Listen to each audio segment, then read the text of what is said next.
You think only thunder can shake the sky? What if there was a bird so powerful its wings made the heavens roar?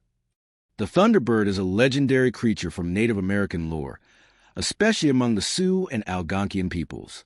Said to have wings so wide they could block out the sun, it was a being of immense power. Its wing beats created thunder, its flight summoned storms. Many tribes saw it as a guardian spirit, protector from evil forces and monsters.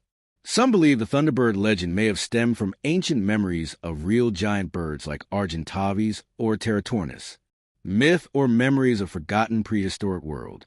Follow this channel to uncover more mysterious creatures from American folklore